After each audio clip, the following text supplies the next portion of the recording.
ಹಿರಿಯ ನಾಗರಿಕರೇ, 2/2/2017ರಿಂದ ಬಿಬಿಎಂಪಿಯವರ ಆದೇಶದಂತೆ ನಾಗರಿಕರು ಕಡ್ಡಾಯವಾಗಿ 3 ರೀತಿಯಲ್ಲಿ ಕಸ ವಿಂಗಡಣೆ ಮಾಡಬೇಕು. ಹಸಿ ತ್ಯಾಜ್ಯ, ಒಣ ತ್ಯಾಜ್ಯ, ತಿರಸ್ಕೃತ ತ್ಯಾಜ್ಯ. ಅದರಂತೆ ಪೌರ ಕಾರ್ಮಿಕರು ಪ್ರತಿದಿನ ಹಸಿ ತ್ಯಾಜ್ಯ ಮತ್ತು ತಿರಸ್ಕೃತ ತ್ಯಾಜ್ಯವನ್ನು ಬಿಬಿಎಂಪಿಯವರಿಗೆ ನೀಡಬೇಕು. ಒಣ ತ್ಯಾಜ್ಯವನ್ನು ವಾರಕ್ಕೆ 2 ಬಾರಿ ಒಣ ತ್ಯಾಜ್ಯ ಸಂಗ್ರಹಣಾ ಕೇಂದ್ರದ ವಾಹನಕ್ಕೆ ನೀಡತಕ್ಕದ್ದು. ನಾಗರಿಕರು ಈ ವ್ಯವಸ್ಥೆಗೆ ತಾವೆಲ್ಲರೂ ಸಹಕರಿಸಬೇಕಾಗಿ ವಿನಂತಿ.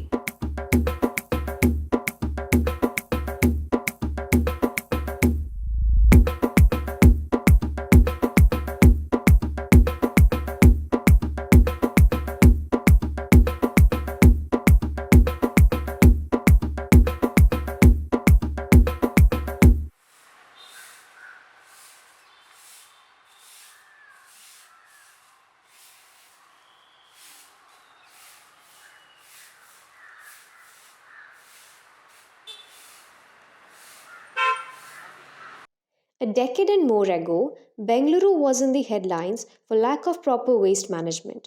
Waste was taken to the landfills around the outskirts of the city in such quantities that it encroached over the nearby villages. The villagers around Mandur said enough is enough and barred the BBMP from dumping waste right in their backyard. A centralized system of collection and transportation was in operation at that time, and waste was still left on the streets, creating large black spots and fouling the local lakes. Informal waste pickers in Bengaluru, collecting recyclables and their saleable waste from the streets, filled the gaps in a collection that the BBMP's centralized system couldn't cover. Just 15,000 waste pickers would save the BBMP 84 crores in waste collection and transportation costs annually. But no one acknowledged this truth. The waste and recycling sectors of Bengaluru ran almost entirely in an informal, parallel, and unacknowledged economy. Waste pickers need to be integrated within the system is because at the end of the day that without them, I don't think a Bangalore would actually be clean. So going from house to house and collecting to sweeping to everything, what our waste pickers and the Paura Karmikas are actually doing is just, I don't know, just God's work. One day, I think they stop working, the entire city of Bangalore comes to a standstill. So I think it's dignity of labor at the end of the day, that each and every person need to have minimum wage, need to have identity, need to have a proper salary, and so it was so important for them to actually introduce into the formalized system of solid waste management in the city. In 2011, an affidavit filed by the Alliance of Indian Waste Pickers and Lok Adalat asked for an enumeration and occupational identity card for waste pickers by the BBMP to bring them legitimacy and allow their access to waste on the street. This was for the first time in history that waste pickers were provided with an identity card signed by a city commissioner. ಹುಡುಕಿದ ತಕ್ಷಣ ನಾವು ಮಾತಾಡಿದ ತಕ್ಷಣ ಅವರು ನಮ್ಮನ್ನ ನಂಬಿ ಬರ್ತಿರ್ಲಿಲ್ಲ. ಹಾಗಾಗಿ ನಾವು ಹೋಗಿ ಹೇಳ್ತಾ ಇದ್ವಿ, ನೋಡಿ ನಾವು ನಿಮ್ಮ ಹತ್ರ ಯಾವುದೇ ಒಂದು ಹಣಕಾಸಿನ ವ್ಯವಹಾರ ಮಾಡಲ್ಲ, ನಿಮಗೆ ಕಾಗದ ಇವ್ರಿಗೆ ಅಂತ ಒಂದು ಗುರ್ತಿನ ಚೀಟಿ ಕೊಡ್ತೀವಿ, ಇದು ನಮಗೆ BBMP ಕಡೆಯಿಂದ ಆರ್ಡ್ರ್ ಆಗಿದೆ, ಹಾಗಾಗಿ ನೀವು ನಮ್ಮನ್ನ ನಂಬಬಹುದು, ನಾವು ಯಾವುದೇ ಒಂದು ವ್ಯವಹಾರ ಮಾಡಲ್ಲ ಅಂದಾಗ ಅವರು ಕೆಲವರು ನಮಗೆ ಸ್ವಲ್ಪ ರೆಸ್ಪಾಂಡ್ ಮಾಡೋಕ್ಕೆ ಶುರು ಮಾಡಿದ್ರು. ಎಲ್ಲರೂ ಒಟ್ಟಾರೆ ಬರಲಿಲ್ಲ, ಒಬ್ಬರು ಇಬ್ಬರು ನಮ್ಮ ಜೊತೆಗೆ ಬರಲಿಕ್ಕೆ ಶುರು ಆದರು. ಬಂದಾಗ ನಾವೇನು ಮಾಡ್ತಾಯಿದ್ವಿ, ಒಬ್ರಿಗೆ ಏನು ಕಷ್ಟ ಇದೆ ಅದಕ್ಕೆ ನಾವು ಸ್ಪಂದನೆ ಮಾಡ್ತಾಯಿದ್ವಿ. ಕೆಲವೊಂದು ಝೋನಲ್ಲಿ ಈ ಥರ ಅವಾಗವಾಗ ಹೋಗಿದ್ದು ನೋಡಿ, ಕೆಲವೊಂದು ಝೋನಲ್ಲಿ ಈ ಮೋರಿಗಳಲ್ಲಿ ಕೂಡ ವೇಸ್ಟ್ ಪಿಕ್ಕರೆಲ್ಲ ಬಚ್ಚಿಕೊಂಡಿದ್ದು ಆ ಥರ ಇತ್ತು. ಕೆಲವೊಂದು ಕಡೆ ನಾವು ಹೋದ್ರೂ ಕೂಡ ನಮ್ಮನ್ನ ಏನು ರೆಸ್ಪೆಕ್ಟೇ ಮಾಡ್ತಾ ಇರಲಿಲ್ಲ. ಅವ್ರ ಪಾಡಿಗೆ ಅವ್ರು ಹಾಯ್ಕೊಳ್ಳೋದು, ಸಾರ್ಟಿಂಗ್ ಮಾಡೋದು, ಮತ್ತು ಲೋಡ್ ಮಾಡೋದು, ಈ ಥರ ಕೆಲಸಗಳೇ ಮಾಡ್ಕೊಂಡಿರ್ತಾಯಿದ್ರು. ನಾವು ನೋಡಿದ್ವಿ. ಆಮೇಲೆ ಏನು ಮಾಡಿದ್ವಿ, ಅವರು ಈ ಥರ ಕೆಲವೊಂದು ಏರಿಯಾದಲ್ಲಿ ಪೊಲೀಸ್ ಹರಾಸ್ಮೆಂಟ್ ಆದಾಗ ಅವಾಗೆಲ್ಲ ಏನು ಮಾಡೋದು, ಅವರು ನಮ್ಮನ್ನ ಕರೀಲಿಕ್ಕೆ ಶುರು ಮಾಡಿದ್ರು. ಇವಾಗ ಹೇಳಿದ್ರಲ್ವ ಇವರು ಪೇಪರ್ ಅವರು ಕೆಲಸ ಮಾಡ್ತೀವಿ ಅಂತ, ನೋಡೋಣ ಅಂತ ಚೆಕ್ ಮಾಡೋಕ್ಕನೋ ಅಥವಾ ಅವರ ಅಸಹಾಯಕತೆನೋ ಏನೋ ಗೊತ್ತಿಲ್ಲ, ಅವ್ರು ನಮ್ಮನ್ನ ಕರೆದ್ರು. ಈ ಥರ ಪೊಲೀಸವರು ನಮ್ಮ ಫೋಟೋಸ್ ಎಲ್ಲ ತೊಗೊಂಡೋಗಿದ್ದಾರೆ, ಬನ್ನಿ ಮೇಡಮ್ ಅಂತ ಕರೆದಾಗ ನಾವು ಅವ್ರ ಜೊತೇಲಿ ಹೋಗಿ ಸ್ಪಂದಿಸಿದ್ವಿ. ಪೊಲೀಸ್ ಸ್ಟೇಷನ್ಗೆ ಹೋಗೋದು, ಅವ್ರ ಜೊತೆ ಸಮಸ್ಯೆ ಆದಾಗ ಈ ಥರ ಎಲ್ಲ ಮಾಡಿದಾಗ ಅವ್ರಿಗೆ ನಮ್ಮ ಮೇಲೆ ಸ್ವಲ್ಪ ನಂಬಿಕೆ ಬಂತು. ಆವಾಗ ನಾವು ಯಾರಿಗೊಂದು 2-3 ಜನಕ್ಕೆ ಸಹಾಯ ಮಾಡಿದ್ವಿ, ಅವರು ಇನ್ನೂ ಒಂದು 5-6 ಜನಕ್ಕೆ ಕರ್ಕೊಂಡು ಬರಲಿಕ್ಕೆ ಶುರು ಆದರು. ನಮ್ಮನ್ನ ಏನಾದರೂ ಕಾರಣಗಳಿದ್ದಾಗ ಭೇಟಿ ಮಾಡೋಕ್ಕಿರ್ಬೋದು. Dry waste collection operations started in 2012 in Bengaluru, piloted by Hasiru Dala and waste pickers acting as entrepreneurs and employees of the center. The centers would become hubs to store, sort, and then dispatch waste to appropriate handlers. The model of this center has turned on three central values that we still hold dear today: the social, the economic, and the environmental. Social consideration is about the integration of waste pickers within the system, whereas economic consideration indulges a micro-enterprise model. Lastly, the environmental impact covers aspects like diversion of waste from landfills, reducing secondary transportation, and management of non-recyclables.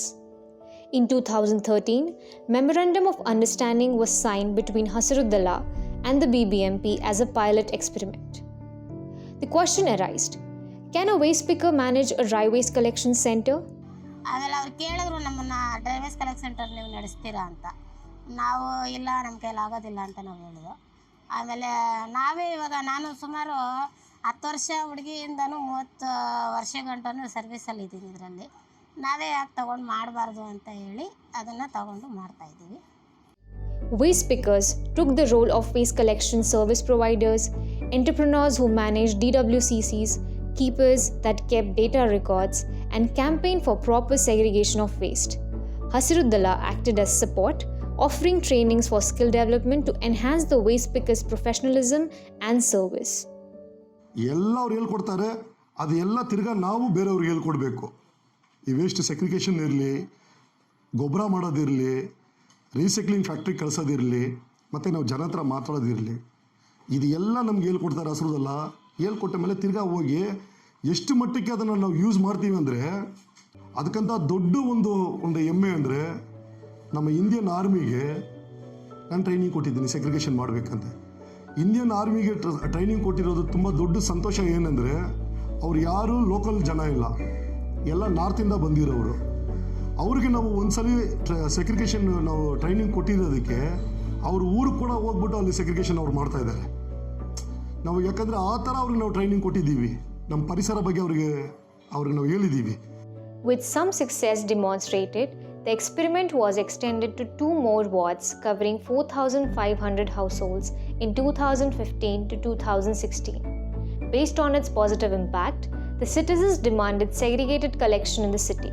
The BBMP recovered the cost of DWCC's infrastructure in 4.5 years.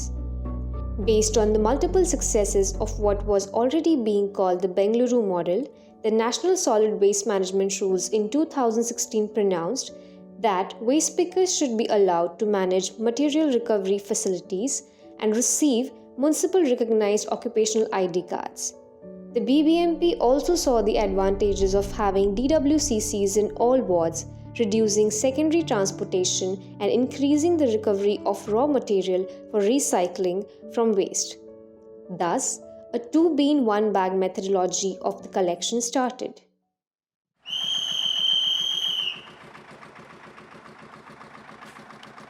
Through Circular 0202 in 2017, the BBMP opened door-to-door collection centers operated by waste pickers on a pilot basis. The Memorandum of Understanding moved from being 2 parties, that is the BBMP and Hasiru Dala, on behalf of the waste pickers to a tri-party. The BBMP signed the memorandum with the waste picker entrepreneurs, with Hasiru Dala as a third supportive party. Bengaluru was the first city to sign a contract between waste pickers and the city government. Hasiru Dala, in collaboration with BBMP, sent 112 tons of non-recyclable plastic to Zuri cement. ನಾವು ಬಂದ್ಬಿಟ್ಟು door collection ಮಾಡೋದನ್ನು ತಂದು ಒಂದು ಕಡೆ ಸುಟ್ಕೊತೀವಿ. ಸುಟ್ಕೊಂಡಿದ್ಮೇಲೆ ಇವರು ನಮಗೆ ಅದು waste ಸಾಲ್ಟಿಂಗ್ ಮಾಡೋಕ್ಕೆ ಮೊದಲು ಅಂದರೆ ಒಂದು 5 ಜನ ಇದ್ದರೆ ಸರಿ ಹೋಗ್ತಾಯಿತ್ತು, ಯಾಕಂದರೆ ಕಮ್ಮಿ ವೇಸ್ಟ್ ಬಂತು. ಅದರಿಂದ ಒಂದು 5 ಜನನೇ ನಾವೇ ಅದನ್ನೇ ಸಾಲ್ಟಿಂಗ್ ಮಾಡೋದು, ಮಾರೋದು, ಇಲ್ಲಿ ಗೋಡನ್ಗಳಿಗೆ ಹಾಕಿ ವಾರಕ್ಕೆ ಒಂದು ಸರಿ ಮಾರ್ಬಿಟ್ಟು ಅದನ್ನ ದುಡ್ಡು ಎಲ್ಲರೂ ಒಂದು 5-6 ಜನ ಇದೆಯಲ್ಲ ಅವ್ರು ಮಾತ್ರ ಸಂಬಳ ತಗೊಳ್ಳೋದು, ಆ ಥರ ಹೋಗ್ತಾಯಿತ್ತು. ಇವಾಗ ಹಂಗಾಗಲ್ಲ. ಡೋರ್ ಕಲೆಕ್ಷನಿಂದ ಈ ವಾರ್ಡಲ್ಲಿ ಸುಮಾರು 2 ಟನ್ನು 2.5 ಟನ್ನು ಬರ್ತಾಯಿದೆ. ಆದ್ದರಿಂದ ನಾವು ಒಂದು 10-15 ಜನ ಇದ್ದಾರೆ ನಮ್ಮಲ್ಲಿ ಇವಾಗ. 17-18-20 ಜನ ಒಳಗಡೆ ಇದ್ದಾರೆ. ಅದು ಅಷ್ಟು ಜನಕ್ಕೂ ಇದನ್ನೇ ಕ್ಯಾಟಗರಿ ಕಾರ್ಡ್ಬೋರ್ಡ್ ಬಾಕ್ಸ್ ಆಗಲಿ, ವೈಟ್ ರಿಕಾರ್ಡ್ ಆಗಲಿ, plastic, LD cover, all cover, colour record, ಮತ್ತು ಇದು MLP, ಕುರ್ಕುರ ಪ್ಯಾಕೆಟ್ ಅನ್ನೋರು ಇವಾಗ ಅದನ್ನೇ MLP ಅಂತ ಇದ್ದೀನಿ ನಾನು. ಅದು ಎಲ್ಲ ಕ್ಯಾಟಗರಿ ಡಿವೈಡ್ ಒಂದು 10-15 ಐಟಮ್ ನಾವು ಇಲ್ಲೇ ಡಿವೈಡ್ ಮಾಡ್ತಾಯಿದ್ವಿ. ಅದರಲ್ಲಿ ಒಂದೊಂದು ಕಡೆಗೆ ಕಳಿಸ್ತಾಯಿದ್ವಿ. ನಮಗೆ ಫ್ಯಾಕ್ಟ್ರಿ ಕಳಿಸೋ ಅಷ್ಟು ಕೆಪಾಸಿಟಿ ಇವಾಗೆಲ್ಲ. ನಮಗೆ ವಾರಕ್ಕೆ ವೀಕ್ಲಿ 2 ಟನ್ನು 3 ಟನ್ನು ಎಲ್ಲಿ ಹೋಗುತ್ತೋ ಯಾರು ತೊಗೊತಾರೋ ಅವ್ರಿಗೆ ನೋಡಿ ವಿಂಡರ್ ನೋಡಿಬಿಟ್ಟು ಅವ್ರಿಗೆ ಶನಿವಾರ ಆದರೆ ಪೇಮೆಂಟ್ ಮಾಡಬೇಕಲ್ಲ, ಅದಕ್ಕೆ ವೀಕ್ಲಿ ಒಂದು ಸರಿ ಕಳಿಸ್ಬಿಡ್ತೀವಿ. ಅವ್ರಿಗೆ ಕಳಿಸ್ಬಿಟ್ಟು ಪೇಮೆಂಟ್ನ ಕಲೆಕ್ಟ್ ಮಾಡಿ ಇಷ್ಟು ಜನಕ್ಕೂ ವರ್ಕರ್ಸ್ಗೂ ವೇಸ್ಟು ಎಲ್ಲಿಂದ ಬರುತ್ತೋ ಅದರಲ್ಲೇ ಸೆಗ್ರಿಗೇಷನ್ ಮಾಡಿ ಅದರಲ್ಲೇ ಮಾರಿ ಅವರಿಗೆ ಸಂಬಳ ವಾರ ಕರೆಕ್ಟಾಗಿ ಸಂಬಳ ಆಗ್ತಾಯಿದ್ದೀನಿ ನಾನು. In 2020, the BBMP set forth its comprehensive bylaws on solid waste management. With the demonstration of efficient, sustainable work by the informal waste sector in formal waste collection, this SWM bylaws authorized waste pickers and self-help groups to manage dry waste collection centers and collecting waste from door to door across all the wards of the city. ಇವಾಗ ಒಂದು ವೇಸ್ಟೇ ಆಗಲಿ ಏನೇ ಆಗಲಿ ಗಿಡಗಳಿಗೆ ಹೋದರೆ ಅದು ತುಂಬ ತೊಂದರೆ ಆಗುತ್ತೆ. ಇವಾಗ ನಾವು ಇದನ್ನು ಸೆಗ್ರಿಗೇಷನ್ ಮಾಡಿ ರೀಸೈಕಲ್ ಕಳಿಸ್ತಾ ಇರೋದೇ ನಮಗೆ ಹೆಮ್ಮೆ ಅನ್ನೋ ಅಂಥ ಖುಷಿ. ಎಷ್ಟೇ ವೇಸ್ಟ್ ಬಂದ್ರೂ ಅದನ್ನು ನಾವು ಏನು ಮಾಡಬೇಕು ಅಂದರೆ ಲ್ಯಾಂಡ್ ಫಿಲ್ಗೂ ಕಳಿಸ್ಬಾರ್ದು. ಮತ್ತು ಇದನ್ನು ಎಷ್ಟಾಗುತ್ತೋ ಅಷ್ಟು ನಮ್ಮದ್ರಲ್ಲೇ ನಾವು ಕಂಟ್ರೋಲ್ ಮಾಡಿ ವೇಸ್ಟ್ನ ಇದು ಮಾಡಿದ್ರೆ ತುಂಬ ಒಳ್ಳೆಯದು. ಲ್ಯಾಂಡ್ ಫಿಲ್ಗೆ ಹೋದರೂ ಅಲ್ಲೂ ಜನಗಳಿಗೆ ತೊಂದರೆ ಆಗುತ್ತೆ. ಮತ್ತು ಇಲ್ಲಿ ನಮ್ಮ ರೋಡ್ಗಳಲ್ಲೇನೋ ಕಸ ಬಿಟ್ಟರೆ ರೋಡಲ್ಲೆಲ್ಲ ಮರಗಳಿಗೆ ಹೋಗಿ ಸಿಗಾಕೊಳ್ಳೋದು ಮತ್ತು ಗಿಡಗಳಿಗೆಲ್ಲ ಸಿಗಾಕೊಳ್ಳೋದು, ಅದರಿಂದನೇ ನಮಗೆಲ್ಲನೂ ತೊಂದರೆ ಆಗುತ್ತೆ. ಅದಕ್ಕೆ ನಾನು ರೋಡಲ್ಲಿ ಎಸೆಯೋರ್ಗೂ ಅಷ್ಟೇ ಕಸ ಎಸೆಯೋದ್ರಿಂದ ಸೆಗ್ರಿಗೇಷನ್ ಮಾಡಿ ಡ್ರೈ ಎಲ್ಲ ಬಂದಿದ್ದನ್ನೆಲ್ಲನೂ ಇಲ್ಲಿ ಸೆಗ್ರಿಗೇಷನ್ ಸೆಂಟರ್ಗೆ ತಂದು ಕೊಟ್ಟರು ಸರಿನೇ. ಇಲ್ಲಾಂದರೆ ಅಕಸ್ಮಾತ್ ಗಾಡಿಗಳು ಹೋಗ್ತವೆ. ಇವಾಗ ಡೋರ್ ಟು ಡೋರ್ ಕಲೆಕ್ಷನ್ಗೆ ಅಂತಲೇ ಗಾಡಿ ಬಿಟ್ಟಿದ್ದಾರೆ. ಡೋರ್ ಟು ಡೋರ್ ಕಲೆಕ್ಷನ್ಗೆ ಬಿಟ್ಟಾಗ ಆ ಡ್ರೈನ ಗಾಡಿಗೆ ಕೊಟ್ಟರೆ ಅದನ್ನು ತೊಗೊಬಂದು ನಾವು ಸೆಗ್ರಿಗೇಷನ್ ಮಾಡಿ ಅದನ್ನು ಎಲ್ಲಿಗೆ ತಲುಪಿಸ್ಬೇಕು ಅದನ್ನು ನಾವು ತಲುಪಿಸ್ತೀವಿ. ಇಲ್ಲಾಂದರೆ ಇವರು ರೋಡಲ್ಲೇ ಎಸ್ತರೆ ಏನಾಗುತ್ತೆ, ಮರಗಳಿಗೆ ಹೋಗಿ ಸಿಗಾಕೊಳ್ಳೋದು.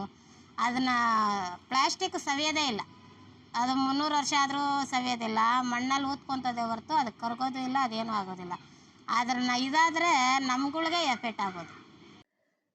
From 2017 to 2021, there has been significant growth in the total incoming waste in DWCCs. Door-to-door collection that led to proper segregation resulted in the increase of recyclables sent to authorized companies and MLPs sent for co-processing. ನಮಗೆ first ಲಾಕ್ಡೌನಲ್ಲಿ ಏನಾಯಿತು ಅಂದರೆ ಎಲ್ಲ ಗೋಡನ್ನು ಫ್ಯಾಕ್ಟ್ರಿಗಳು ಎಲ್ಲ ಬಂದೋಗೋಯ್ತು. So ನಮಗೆ ನಮ್ಮದು collection stop ಆಗಲಿಲ್ಲ, door to door ಮಾಡ್ತಾಯಿದ್ದು. ಜಾಸ್ತಿ material ಬರ್ತಾನೆ ಇತ್ತು. ನಮ್ಮ ಮಾರ್ಕೆಟಿಂಗ್ ತುಂಬಾ ತೊಂದರೆ ಆಯಿತು.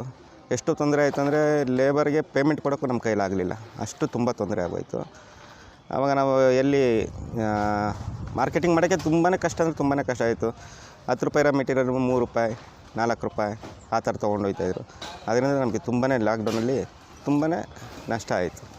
ಆ ಟೈಮಲ್ಲಿ ಆವಾಗ ನಮ್ಮ ಸಂಘದ ಕಡೆಯಿಂದ ಇದಕ್ಕೇನು ಪರಿಹಾರ ಹುಡುಕೋದು, ಹೆಂಗೆ ಮಾರ್ಕೆಟಿಂಗ್ ಮಾಡೋದು ಅಂತ ಇದು ಮಾಡಿದಾಗ MRF ಅಂದ್ಬಿಟ್ಟು ಸ್ಟಾರ್ಟ್ ಮಾಡಿದ್ರು. ಅದು ನಾವೆಲ್ಲ ಎಷ್ಟು ಜನ ನಾವು ಡ್ರೈವರ್ ಸೆಂಟ್ರ್ ಆಪ್ರೇಟರ್ಗಳಿದ್ರು ಎಲ್ಲ ಸೇರ್ಕೊಂಡು ಇದು ಮಾಡಿದಾಗ ನಮ್ಮ ಸಂಘದಿಂದ ಈ ಥರ ಪರಿಹಾರ ಹುಡುಕಿದಾಗ ನಾವೇ ಪರ್ಚೇಸ್ ಮಾಡಿ ಸ್ಟಾಕ್ ಮಾಡಿ ಮಾರ್ಕೆಟಿಂಗ್ ಮಾಡೋಣ ಅಂದಾಗ ಆವಾಗ ಸ್ಟಾರ್ಟ್ ಮಾಡಿದಾಗ ನಮ್ಮ ಹತ್ರ ಎಲ್ಲ ಮೆಟೀರಿಯಲ್ ತೊಗೊಳೋಕ್ಕೆ ಅವತ್ತಿನ ಪ್ರೈಸ್ ಏನಿತ್ತು 6 ರೂಪಾಯಿ ಇದ್ದಿತ್ತು 10 ರೂಪಾಯಿ ಕೊಡೋಕ್ಕೆ ಸ್ಟಾರ್ಟ್ ಮಾಡಿದ್ರು. ಮುಂದೆ ಬಜಾರ್ ಮಾರ್ಕೆಟಿಂಗ್ ಬಂದಾಗ ಅದು ಇದು ಮಾಡ್ತೀನಿ ಅಂತ ಆವಾಗ ನಮಗೆ ತುಂಬಾ ಉಪಯೋಗ ಆಯಿತು. ತುಂಬ ಅಂದರೆ ಎಷ್ಟು ಹೆಲ್ಪ್ ಆಯಿತು ಅಂದರೆ ಆವಾಗ ನಮ್ಮದು ಮೆಟೀರಿಯಲ್ ಎಲ್ಲ ಮಾರ್ಕೆಟಿಂಗ್ ಆಗೋಕ್ಕೆ ಸ್ಟಾರ್ಟ್ ಆಯಿತು.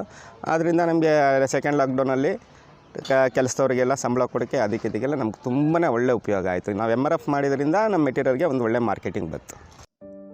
In 2021, the first circular gave orders for DWCC to collect dry waste door to door.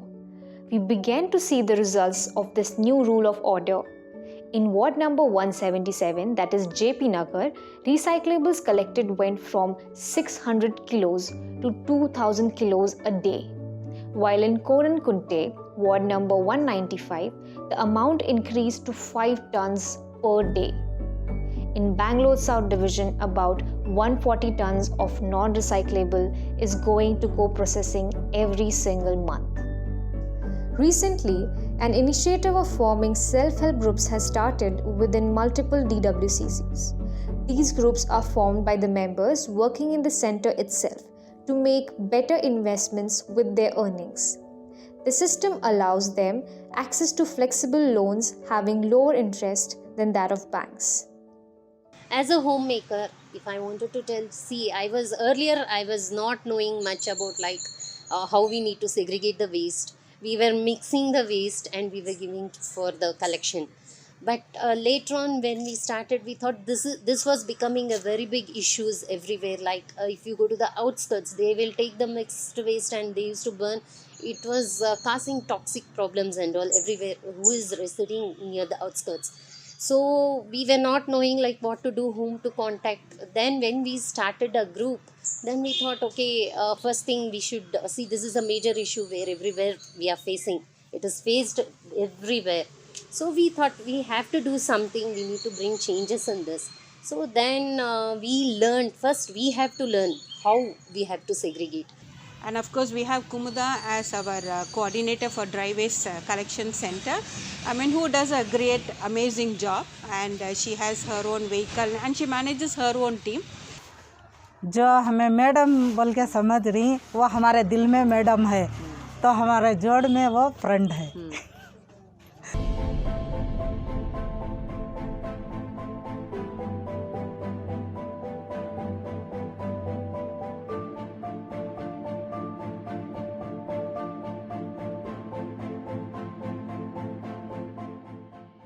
ನಾವು ಒಬ್ಳೆ ಕೈ ಜೋಡ್ಸೋಕ್ಕಾಗಲ್ಲ. ಇವರು ನನ್ನಿಂದ ಇನ್ನೂ ಇವರು ಒಂದು 4-5 ಜನ ನಂತರ ಆಗಬೇಕು ಅಂತ ನನಗೆ ತುಂಬ ಆಸೆ. ಇವರು ಯಾರೋ ನಮ್ಮ ಸ್ಟಾಫ್ಗಳು ಎಲ್ಲ ಬರೀ ಲೇಡೀಸೇ ಇದ್ದಾರೆ. ನಮ್ಮಿಂದ ನಾವು ಇನ್ನೂ ಒಂದು ಹೋದರೆ ಕೂಡ ನಮ್ಮ ಮುಖಂಡರ ಇವರು ಯಾರನ್ನ ಇನ್ನೂ ಒಂದು 4 ಜನ 5 ಜನ ನಮ್ಮ ಥರ ಇನ್ನೂ ಡ್ರೈವ್ ಸೆಂಟ್ರಿಗೆ ಅವರು ಒಂದು 10 ಜನಕ್ಕೆ ಕೆಲಸದವ್ರು ಕೊಟ್ಟು ಅವರು ಸಂಬಳ ಕೊಟ್ಟು ಅವರು ಓನರಾಗಿ ಆಗಬೇಕು ಅಂತ ನನಗೆ ತುಂಬ ಆಸೆ. तो वेस्ट स्पीकर सिर्फ रोड पे ही मटेरियल नहीं उठाना है, ड्राइवेज कलेक्शन सेंटर पे सेग्रीगेशन करना है, उसके बाद ऑपरेटर होना है, उसके बाद होना तो फैक्ट्री लेवल पे भी जा सकते हैं. अभी मेरा पूरा नेक्स्ट कॉन्टेस्ट पूरा फोकस है फैक्ट्री लेवल पे. हमारे डैडी पेरिस को जाने से पहले बोलने कि ऐसा पेरिस को जाएगा तो घर में सब खुश हो गए. जैसे कि हमको बुलाने दे रहे तब बचपन था ना, हम भी जाएंगे कि समझ गए थे, लेकिन नहीं. उधर शाम होती तो इधर सुबह रहती, इधर सुबह रहती तो उधर शाम रहती. एक बार बात करने का मौका नहीं मिलता था. 10 दिन जाकर थे सो मेरे ख्याल से 10 दिन. उसमें अब्बा उधर से आते इस टाइम पर हमें ये ले लगा वो ले लगा सभी बोल कर रखे थे. ಮೈನು ನಮ್ಮ ವೇಸ್ಟ್ ಸ್ಪೀಕರ್ ಕಮ್ಯುನಿಟಿಗೆ ಎಜುಕೇಷನ್. ಯಾಕಂದರೆ ನೋಡಿ, ಎಜುಕೇಷನ್ನು ನನಗಿಲ್ಲ, ಆದ್ರೂ ಎಷ್ಟೋ ಕಷ್ಟಪಟ್ಟು ಇಲ್ಲಿ ತನಕ ಬಂದಿದ್ದೀನಿ. ಆದರೆ ನಮ್ಮ ಒಂದು ಕಮ್ಯುನಿಟಿನಲ್ಲಿ ಎಜುಕೇಷನ್ ಇದ್ದರೆ ಇನ್ನೂ ಬೇರೆ ಮಟ್ಟಕ್ಕೆ ಹೋಗ್ಬೋದು ಅಂತ ನನಗೆ ಒಂದು ಆಸೆ. ಅದಕ್ಕೋಸ್ಕರ ಎಜುಕೇಷನ್ ಬಂದ ಮೇಲೆ ಈ ಕೆಲಸಕ್ಕೆ ಯಾರು ಬರಬಾರ್ದು ಅಂತ ಹಂಗೆಲ್ಲ ಏನಿಲ್ಲ ಮೇಡಮ್. ನನ್ನ ಮಕ್ಕಳಿಗೆ ನಾನು ಚಿಕ್ಕ ವಯಸ್ಸಿನಲ್ಲಿ ಟ್ರೈನಿಂಗ್ ಕೊಡ್ತಾ ಇದ್ದೀನಿ. ಈ ಕೆಲಸಕ್ಕೆ ಅವ್ರು ಬರಲಿ, ಆದರೆ ಚೆನ್ನಾಗಿ ಓದ್ಬಿಟ್ಟು ಈ ಕೆಲಸಕ್ಕೆ ಮಾಡಲಿ.